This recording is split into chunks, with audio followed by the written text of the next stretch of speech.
It's episode 2 of the VCS English podcast, coming to you live from many places around the world, shockingly, none of which are Vietnam. My name is Carix. With me are the Brain Bunch, Yulwei, Mabinogi and Clockwork. How was it? It was an exciting week. How is everyone feeling? We'll start with you, Clock.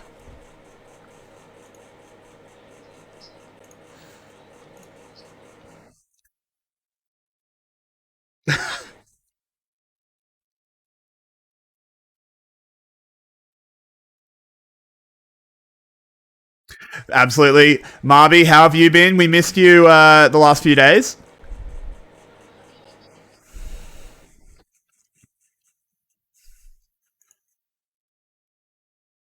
It certainly is.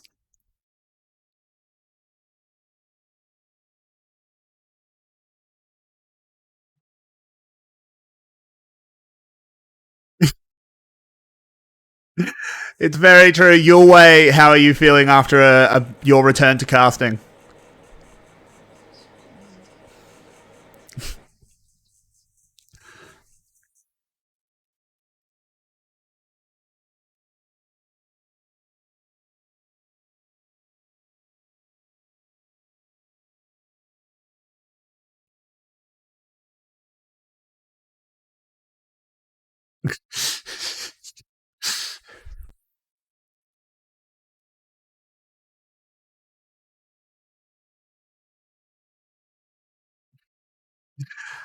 That's very much standard VCS at this point. Maybe not 40, maybe not the 40 minutes part, but definitely the 50 kills part.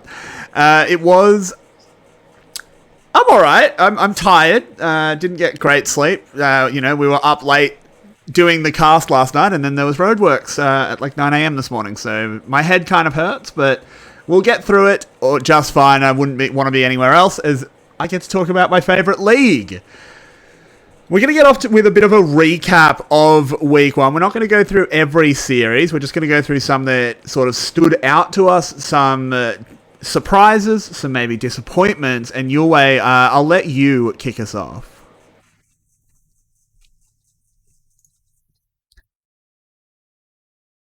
We can't cover everything.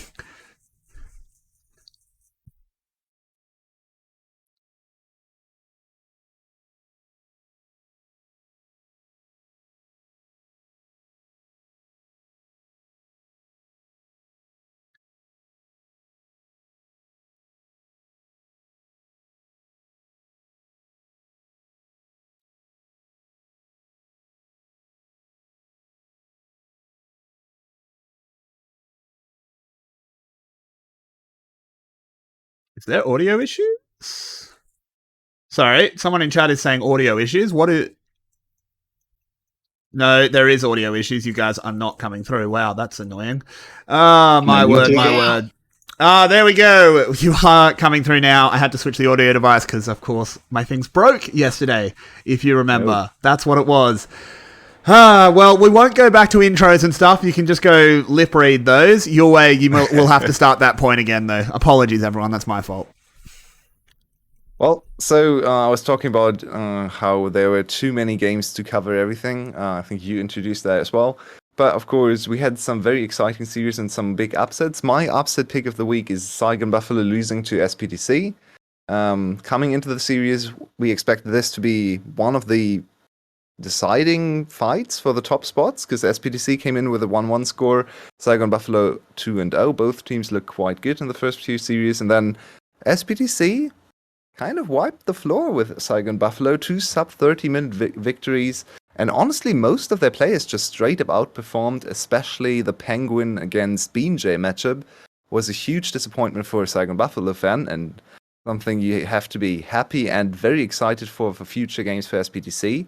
Formerly DK, now Penguin, popped off insanely hard, 13-4-13, a KDA of 6.5 for the whole series, opposing 𝗀𝗏𝗀𝗀𝗀, who was heralded as one of the biggest jungle newcomers, and he ended the series with a 1.0 KDA.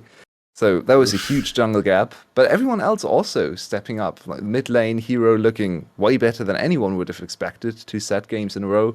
And then Celebrity the star of the show in that series. 14-1-15, 29 KDA. So yeah, he just they just dominated the whole series, and it was very surprising to me.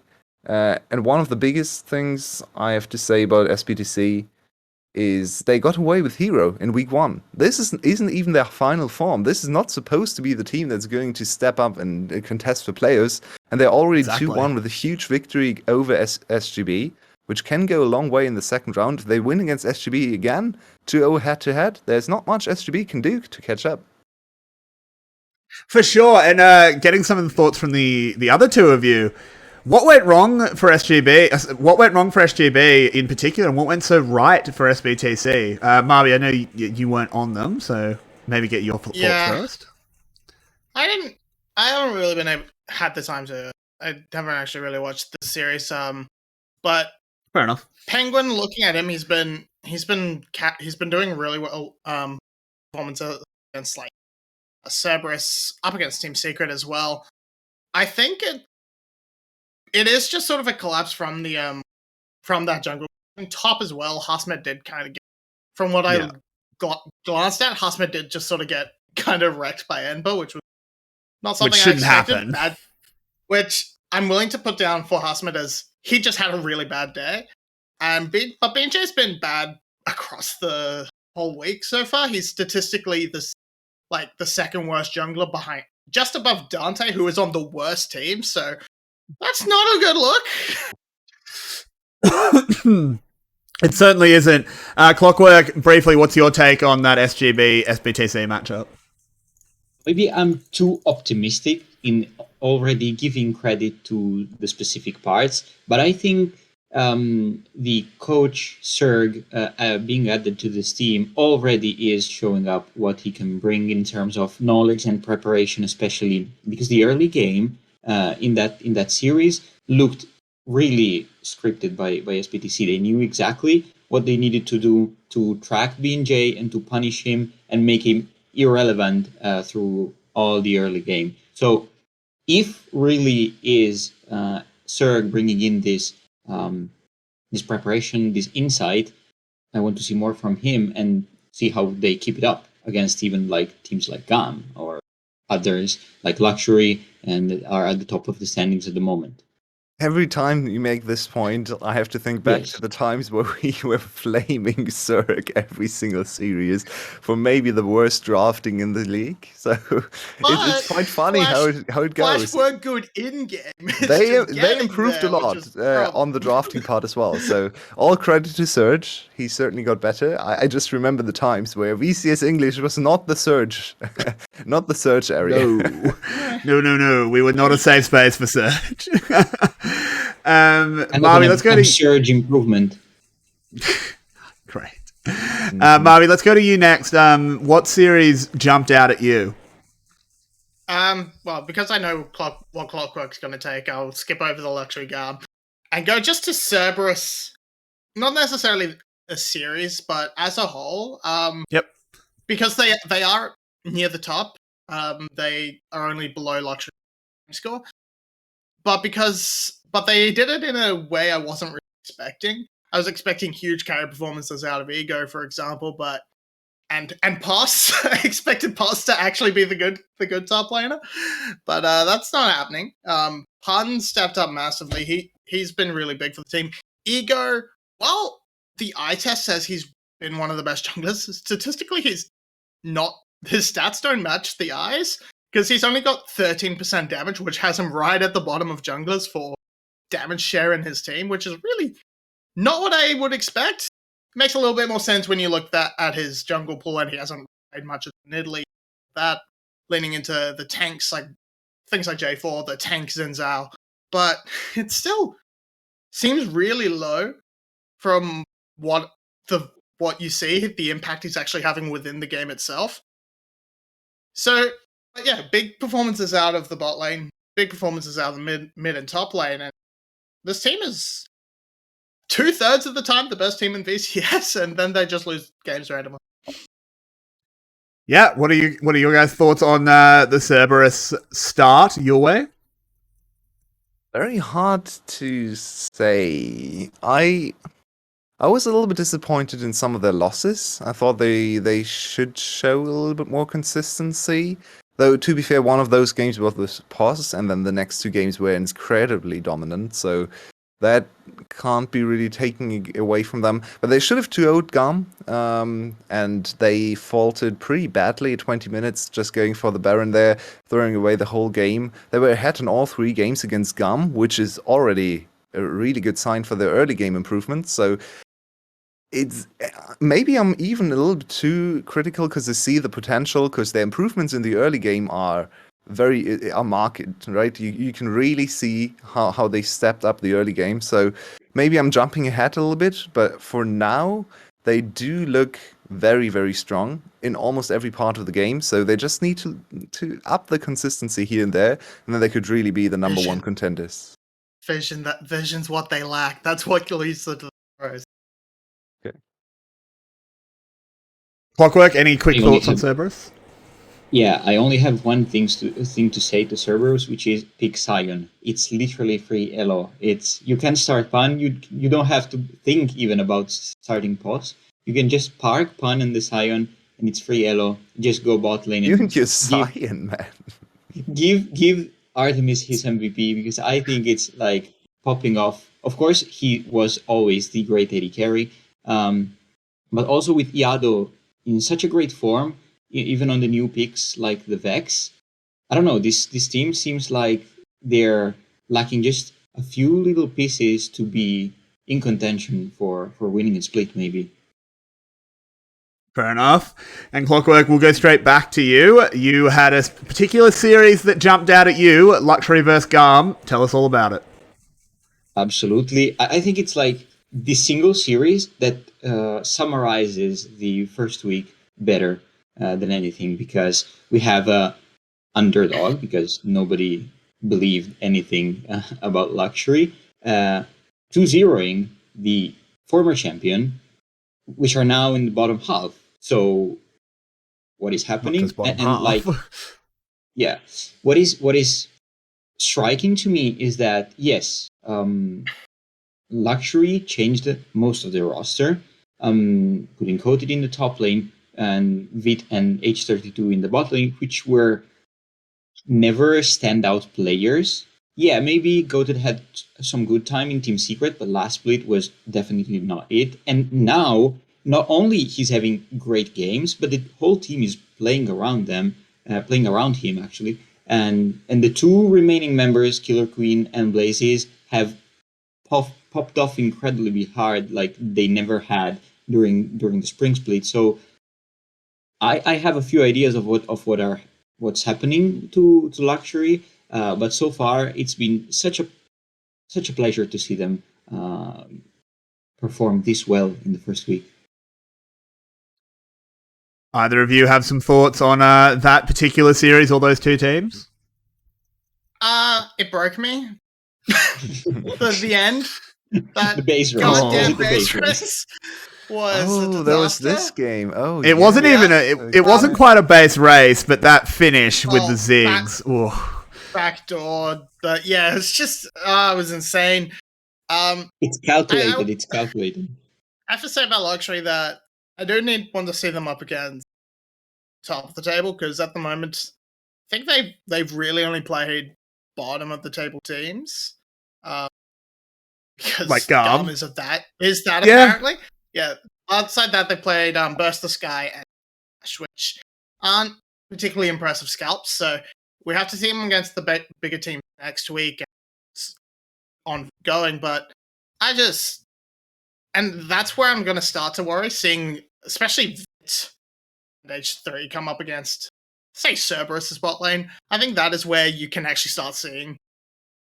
And Luxury has where Luxury is going to get a bit exposed, because they've put him on Jhin, they put him on Ziggs. They're the only team to do that, because hey, that's broken. Because it just means you don't have to worry about bot lane. Because wait, how does the proverb work? Like budget, DAMWON. They're really budget. Very budget. like shoestring. but yeah, it's Look at the schedule for next week. I'll tell you what Luxury teams they're playing. Cerberus, Luxury SBTC. Luxury SGB. Wow. They've Oh, so That's- SGB's free. very, very hard matchups ahead of them. So if they Yeah. can get out of this week with a 2-1 or even 3-0, then we are talking about Luxury as a title contender, I think. So Yeah. this is going to be the most important 6 days, or I guess 3 days, because they're only playing on 3 of the 6 days, for Luxury for a very long time. Quick question in chat from Luna Day. What's the best matchup next week minus the ones on Wednesday? Because, yeah, Wednesday's pretty pog with Luxury Cerberus. In terms of hype, I think Luxury SGB is where my eyes are immediately drawn. That should be a real SBTC. cracker. GARM SBTC. I'm a little bit worried about that one because I think SBTC might just flatten GARM. I'm going to SBTC say Luxury continue. is good too. Yeah. In particular, Luxury SGB draws my eye because I think there's going to be an absolute clash of the titans in the jungle if BJ returns to form, which I have faith in him doing. So there's lots of good games next week, actually. Yeah, the bangers every day. Look at the schedule. It's insane. There's crackers every day. I think you are forgetting BTS versus Flash on Sunday. No, I'm not. I'm not forgetting that. Marby, please go ahead. Quiet Chase. I think Cerberus vs Buffalo, in theory, could be good. Yeah. Yeah, for sure. It's just that, but that is also has the potential to be the biggest flop compared to expectations, I think. True. So I'm looking at that one and going, SGB, please figure yourselves out. But 'Cause- actually, if you think back to their matchups in spring, those series were always insanely high. We had the semifinal, which SGB dominated in the early game. We also had the one series where Cerberus won 2-0, but should have lost the series because SGB was in control the whole time. So it was really the clash of styles, early game against late game. Now Cerberus is better in the early game. SGB seems to be a little shaky. So this should be a really good game. But yeah, next week is just insane. Look at all these matches. Yeah, And you gotta get some time off work to get in there. And I mean, yeah, Marby, how dare you prioritize your education? Yeah. Going ahead, we're gonna miss you next week. We are gonna miss you next week. Overrated. Moving forward, I want all of you to obviously there might be some agreement here, but we'll go back and forth. Try to talk back and forth. The best teams after week 1. Obviously, we did our power rankings beforehand. I think a lot of us might have been a little bit wrong. Yulwei, we'll start with you. Who are your best teams? So there's always the question: are we ranking teams projected for week 2? Are we No, just ranking I just performance think- for week 1? Let's say going into week 2, who are the teams you're mostly keeping your eye on? So I think going into week 2, Cerberus would be my number 1. I think if you just judge from gameplay in week 1, I would actually go Luxury. But I think, and Hankei actually talked about this as well in the interview, that Luxury has had a little bit of a head start, and especially in terms of drafting. I think they have the best meta read.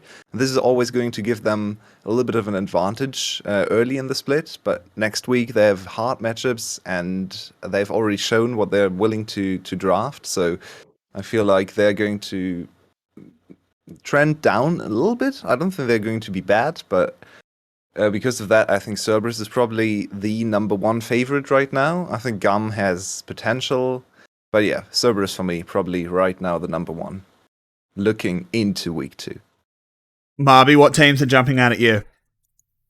Yeah, I'm feeling much the same way. Cerberus and SBTC are where I'm my eyes. Cerberus, it doesn't matter it doesn't really matter about your game score in the end of the series.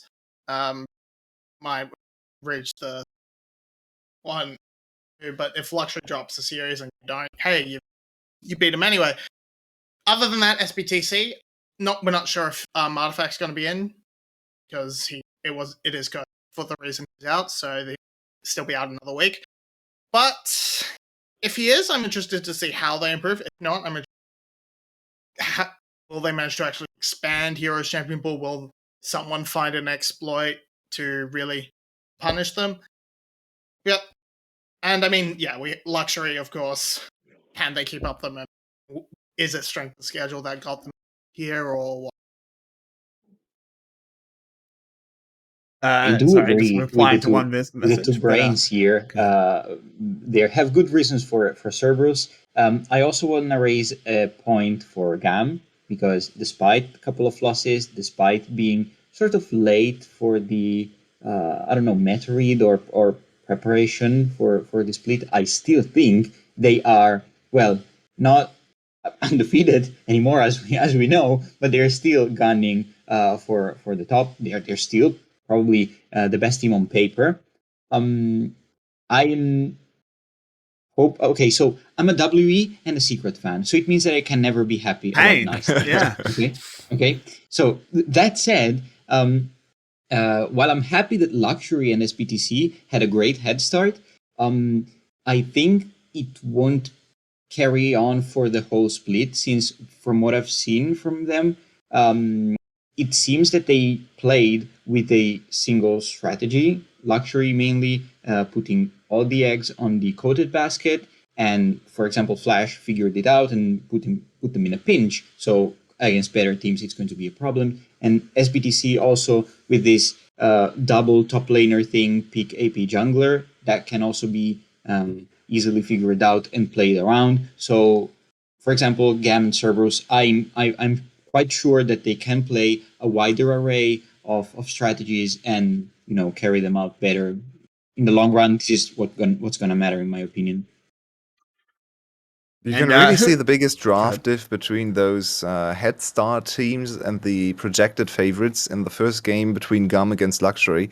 And Luxury, I should say. Because Luxury's composition is straight up worlds. It's 𝗀𝗏, Talon, TF, Jhin, and Leona. This could just straight up be one-to-one a world's composition. And on the other side, we have GAM with Cannon, Graves, Jungle for some reason, Ryze, and then MF with Braum support. So this is some weird stuff coming in from GAM. No there. range challenge.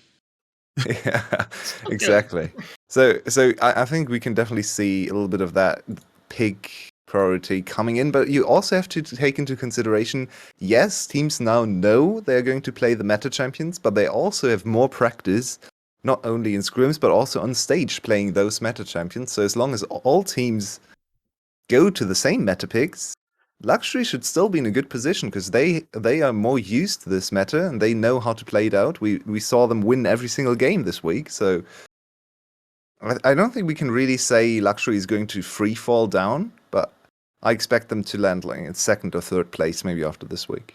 Yeah, I think saying they get a free fall is aggressive, but they're going to get hit with the reality check sooner rather than later, I think. They're not going to continue the undefeated run. In my opinion, prove me wrong. That might be a clip that comes back to haunt me, as I'm sure someone else regrets. Like, we're doing this podcast for that purpose, right? Clip us and make a fool of ourselves. It's just hot take. It's just hot take central. Do you have any other teams we want to touch on before we zoom in a little bit? Take that as a no. Let's talk about players. Who has really caught your eye that maybe you weren't expecting to catch your eye? Yulwei, we'll start with you. Penguin. We are going to move into Jungle week 2. A little bit of a teaser. I'm excited to hear about all the different junglers, but there's a little bit of a first impression maybe in that direction. It's Penguin for me. SBTC's jungler looked incredible, especially against some of the strong competition he faced. And yeah, I'm really surprised. I mean, DK, we have seen glimpses of decent games and good jungling here and there from DK earlier, but he was never a star, really. So surprised, but also super happy to see the next crop of junglers come up and challenge the established and trying to establishing the Bean Jays, who are trying to establish themselves and failing in the sophomore split. So DK, now known as Penguin, my player to watch for week 2, and already achieving great things for himself in week 1 and his team. And Marby, who has jumped out at you? It doesn't, not necessarily in a positive light, by the way. Yeah, I mean, I am going to be positive though, and I'm going to That's jump fine. to Blazers. Good. I am very impressed with Blazers because I thought he was going to be pretty mediocre, at best. I could also point to Vit, but Vit has just been, so I'm less impressed there. But no, Blazer has been a big star. He's been really impactful on the rise and getting into get things happening, rolling around his top and jungle, letting them be the big superstars. But he has been absolutely a huge upgrade over last split and big facilitator for a team. Yeah, it's exciting stuff. Clockwork, final choice. I'm going to be the negative Nando here then, and pick one player that actually did not perform up to my standards, which is 𝗀𝗃𝗃. Of course, I'm not going to blame him alone because all Buffalo had some not great week, so it's probably some team dynamic that needs to get worked on. But 𝗀𝗃𝗃 has, like, even in lane, has kind of not, performed up to the level that I wanted him to see. Very often he was solo killed, and like he doesn't look like the same player. I think he's switched account with 𝗀𝗃𝗃 or something, because otherwise I have no realistic explanation. So yeah, 𝗀𝗃𝗃, do better. Yeah, for sure. I think I think there's others out there. I think 𝗏𝗏𝗏 has continued to. I mean, maybe that's just not a surprise, as 𝗏𝗏𝗏 has always been incredible. 𝗏𝗏𝗏's good. Not exactly a hot take. One person I do want to point out, and I will stay in the positive realm, as I do like to keep things positive, is Celebrity.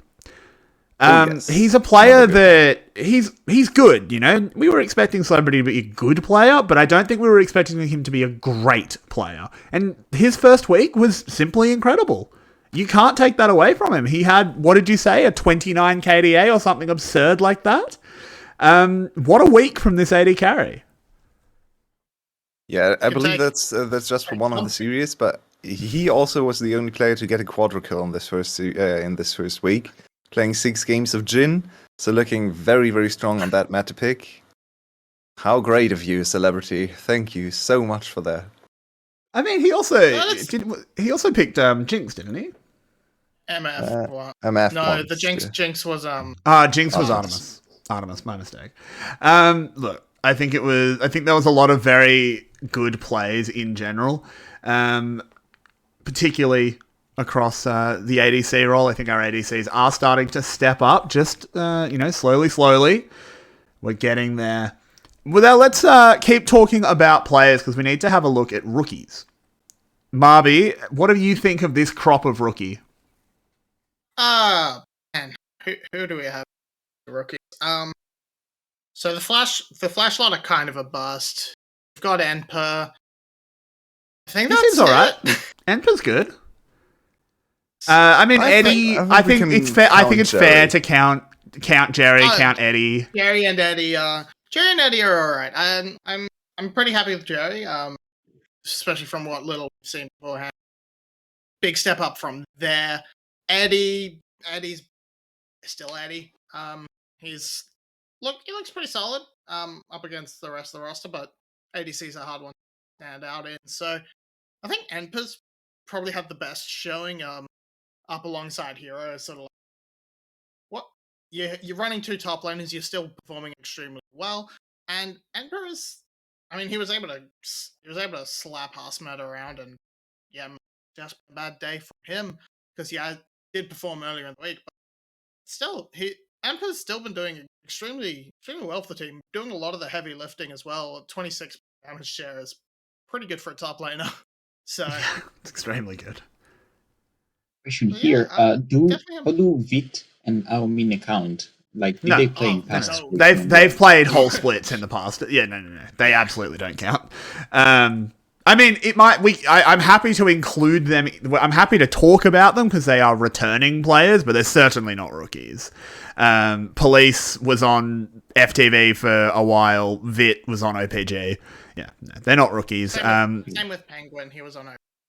Yeah. So we'll save a discussion on them. I have another one. We will have a talk. one. So go ahead, Yulwei. I think everyone forgot about this player, but he had a great week while his team was struggling. Yeah, Clockwork, you know? It's Shogun. Yes, exactly. Yeah, I agree. Shogun actually stepped up big time. He had great games. Quadra kill, actually. Forgot about that. His first game on the server. Yeah.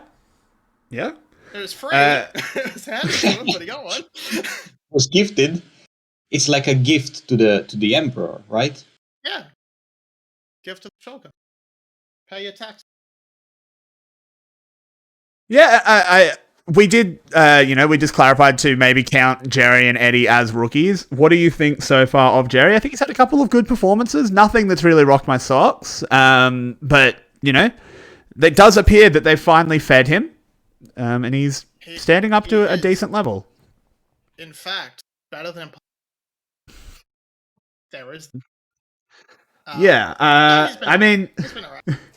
Do we want to touch on the POS situation at all? He only played one game. It was incredibly rough. It feels weird not to talk about it, considering it was the first time a non-Vietnamese player has ever played in the VCS. Do you guys even really have much to say? He kind of just got smacked. It wasn't great. Yulwei clock game? Yeah, I did.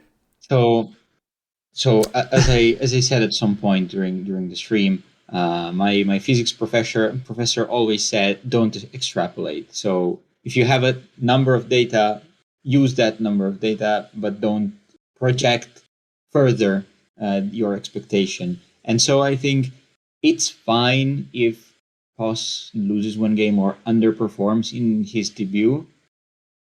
If he keeps doing it for 6 weeks, then I'll be worried. But for the moment, of course, Pan was going to have a better performance with his team because that's the roster that they've played and practiced for the whole year, probably.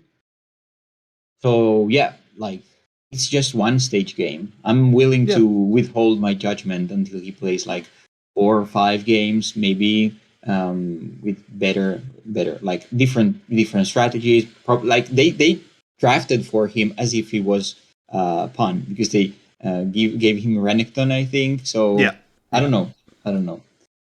Yeah, if they run up and if they go into a series against Flash and just stop, that's absolutely just completely fine. You're up against a weaker team. Give the guy some reps. Give him a chance to actually redeem himself. Against Yoshino? Sure. I mean, time to prove yourself. Yeah. Yoshino hasn't been great. I think it's interesting. I think Cerberus have. Sorry. I think Cerberus have put themselves in a bit of a interesting spot. Because they've brought POS in, right? This is a very high-profile move. Some people in the community are vehemently against it and have declared themselves eternal haters of Cerberus due to it. Others think it... Can you just chill? Sorry, he was really trying to crawl inside my sleeve.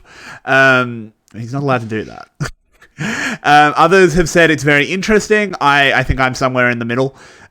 We don't want our league just becoming where people who are washed up come to die. Not that POS is that. He's not washed up. He's quite young.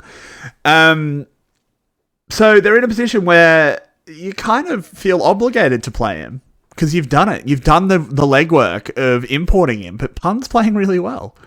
Yulwei, what do you think? Do you give the Korean a run?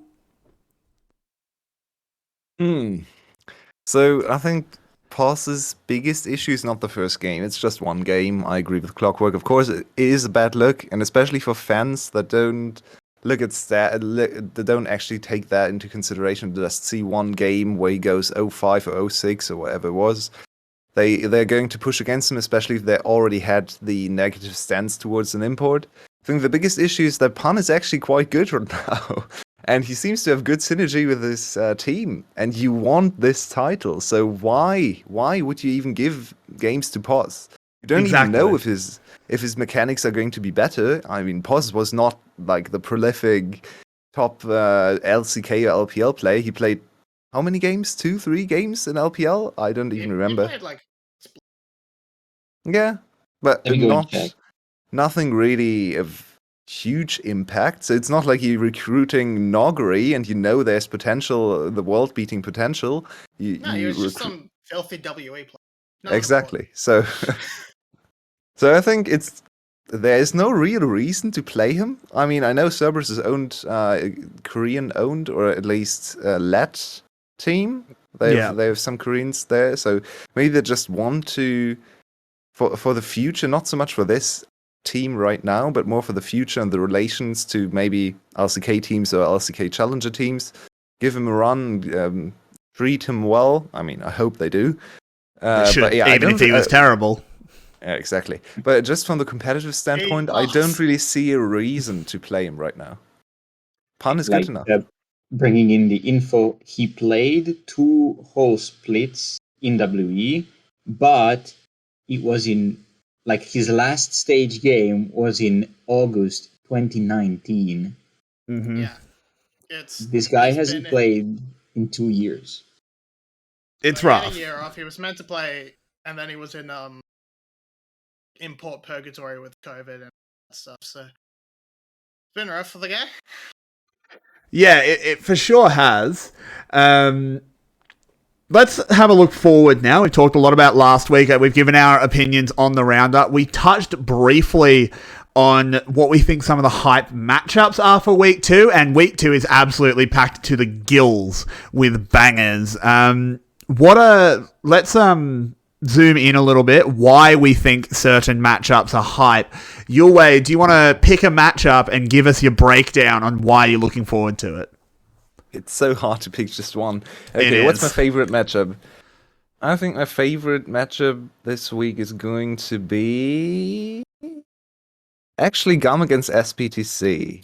I'm going to pick that one because there is a chance that SBTC really pushes down 𝗀𝗚 into the struggle, the gutter, the struggling teams echelon, because SBTC is quite a decent team, and especially jungle-driven team, which 𝗀𝗚 is too.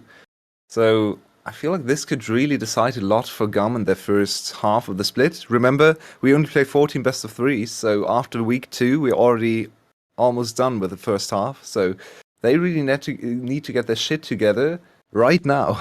They're 1 and 2, so I think this matchup on Thursday, the second one, could really give us a good look into how 𝗀𝗚 is going to develop for the whole split. Now, Marby, I know we will... Oh, sorry, go ahead, Clockwork. There's 5 weeks. If you int 2 weeks, you inted half the split. So you cannot do exactly. that. It's brutal. You can't do that. It's really harsh. Week 5 is original. Yeah, it's not a full week as well. Instead of... Mm-hmm. It's a lot. Now, Marby, I know we are missing you on the broadcast this week, something we will desperately miss, as we don't have our favourite girl alongside us. But what's a matchup that you might watch in between your rigorous exam study? Luxury versus SBTC, I think, is the best of the sort of top team matchups in terms of how the teams are structured and how they all clash together. They're very similar in strength. I think you look at Luxury Cerberus in comparison, you're like, all right, that bot lane Cerberus should just be the different maker 100% of the time. You look across at Luxury SBTC, and you might say if Artifact's in, you're like, oh, this team is exactly the same. Looks kind of like exactly the same across the board. Just a bit more AP focus on Penguin compared to the lethality of Killer Queen. But they both play through the the top jungle. They rely on put their AD carries on in duty to sort of facilitate as a little bit of late game threat, but mostly just to help set up the top side of the map, be big, important, and carry the team fights. So I'm looking to see this matchup because SBTC I think has the more flexibility within their player base, but Luxury has been on a tear, so I really want to see if they can keep it up. Yeah. Yeah, you cut out there for a second at the end, but I think we got the gist of what you were saying. Clockwork, you have to pick a series, and you got to tell us why you're looking forward to it. So, I'm going against the current because, of course, there are so many good matches that I will pick the worst one. Oh, no. And like, of course, I'm gonna choose Flash against BTS. No, no. Okay. Come So on. it's gonna be awesomely terrible, but also there's a few positives about the two teams. For example, like Flash, like managed to identify a good strategy against Luxury and push them to 40 minutes. So that was something. And Burst the Sky also won a game against GAM. So it's not that they're like doomed to be winless or anything. And I think this will be a slugfest. And I don't know. I want both Yoshino to win his first series. And also, Elio has performed quite well. So on the Nami, especially. So I don't know. It's kind of like already one of my favorite supports on this patch. You just want Carix and I to suffer, no? On Sunday morning. I enjoy your misery as well. I love it. While we do sort of move on to our last few topics, we are just having a short podcast. If you are in chat and you have any questions, do chuck them into chat. I'm watching and I will bring them up as we go along, as we sort of start running out of the things we've planned to talk about. Do we think the patch changes? I know we have no information, but what do you reckon? Do we go to 11.21? Do we go back to 11.20? Just one step back, two forwards, one back. Yeah, why not? Right? Let's go back to like season 4. You're gonna have like a dice, like a 20-something face dice, and they're like at the start of each week they roll it and see what patches happen, and then we're gonna play on like 11.5 for no reason. It's just really like a commemorative split where we go through the season 11 patches and the various metas and Udyr Hecarim again. Or the Sunder things. Please no. Yeah. You really want to see the VCS, the most aggressive region ever, play the season 2 stall for 20 minutes Karthus Nivea meta. No. Meta. That's what you want to see. No. I mean, Rebel has been absolutely gagging for an Anivia, so he'd be pretty happy. I like Anivia. I am biased because Froggen was my first favorite player. I like Anivia. Yeah, you always remember your first. But yeah, as we are beginning to wind down, go ahead, Yulwei. On a serious note, I think they're going to wait maybe 2 more weeks till they go to the preseason patch, if they ever go to the preseason patch. I think it's either we stay on 21 forever, or we go to preseason in 2 weeks. Preseason is so broken. I mean, that is what preseason is all about. So. I know. Can we go 2.1 for the rest of the regular, then 2.0 playoffs? So it's a patch change. Even though that's like one change. Nothing matters anymore. It's a different game. I mean, like, go ahead, Clockwork. Possible terrible choices that you can make about patches. I think like introducing, I don't know, what is it, 11.23 on the last week would actually be possibly the least hurtful one, meaning that the standings are kind of already locked and with few exceptions, and then you have time to prepare for playoffs. So it's going to be a bad choice, but there's worse choices around. I think like, it's always going to be hard when you want to play a split while the preseason is going on. It's just difficult. Like, what are you going to do?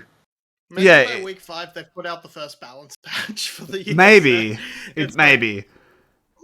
It's not as ridiculous. Yeah, it's the issue is that like Riot is not thinking about the VCS or competitive play in general at the moment. Riot is like, whatever, we'll ship the preseason. Oh, it's broken? Well, who cares? There's no ranked, there's no competitive games going on because there's not meant to be. So of course it's broken. I'm definitely not saying that as to slight Riot. Like, yeah, this is the time to break the game. Unfortunately for us, the VCS have decided to play while that's going on. Though I do, Levi, play some Axiom Arc Nocturne, get your ult at 5 minutes, and then get it at 5 minutes and 20 seconds, and 5 minutes and 30 seconds. To cast Axiom. Oh no! I hate this champion with a passion. I will not cast that. Guys, are you not ready to see VCS teams masters of snowballing with the bounties, with the objective bounties? That's gonna have like 70-minute I games, just can't wait best to of say the word threes, like Fimbulwinter full over and over distance. again. That's the only good thing. Saying Fimbulwinter. Yeah, Fimbulwinter, that'll be fun. But yeah, we can begin to round it down. I'm going to go to each of you. This was not prepared, so you might need a moment to think. I want a hot take for week 2 that you think will happen, but don't go too boring. And Clockwork, because I know you always have about 30 of these locked and loaded, I'll start with you. What is your week 2 hot take? My week 2 hot take. Let me check. Okay, so BTS is gonna go undefeated All right. in series. So they have to be... If they manage to beat SBTC, Yeah, honestly, that's a hot take, but I can see it happening because Secret and Flash they actually have a decent shot against. You're not burning in flames already from this hot take. It is hot, but it's not killing you on the spot. Hot. Well, Yulwei. The word undefeated. I think. Yulwei, the word undefeated. You seem to, you're telling him that it's not that hot, so you've got to beat him, Yulwei. What's your hot take for week 2? Rebel falls asleep on stream. I mean, that's not a hot take. It happens every week. We are not kind to that man. He stays up so late. It's ridiculous. Rebel is such a hero. Shout out to Rebel. This is too hot to take, so I can't. Nah, come on. No, you've already said it. Now you have to commit. Come on. I don't really believe this, but 𝗀𝗏 is going 1 and 2 this week. Okay. So beating Flash and then losing to SBTC and Secret. Yeah, Secret is the hot take there. I think SBTC is very possible. I don't with think the 𝗀𝗏 we've seen so far. I think the Secret is a stretch. It's a pretty hot take, but if they manage to lose to Secret, then all the alarm bells are going off. I mean, I think at that point the alarms aren't going off because the house is already burnt down. Yeah, if you lose to Team maybe Secret, that's true, yeah. the firemen are way too late. Marby, your turn. What is the hot take for week 2? And you won't even be on the broadcast to watch it burn. Yeah, I'm not gonna go so hot to say that they don't lose a game, but I think but the hot take would be Luxury continuing their streak, hitting their So winning all their series. Not that winning all their necessarily series. I don't think that I will not go near. They lose. They win all of them too. Yeah, that would be pretty insane. What's yours? You're making me do it. I'm meant to be a host. No, of course. This isn't fair. No. Yeah, you're not meant to have to. You don't get off the rail hook. against the insanity of going against a. You're allowed to just throw dumb shit against the wall. Yeah, exactly. It's your time to shine then. My hot take is SBTC goes 3-0. I think they beat 𝗀𝗏, they beat 𝗀𝗏, and they beat Luxury. That's my hot take. Luxury and 𝗀𝗏. It's a pretty... That's hard. Yeah, that's tricky for them, for sure. But we will see. It's going to be my hot take. 𝗀𝗏, my hot take is Flash wins a series.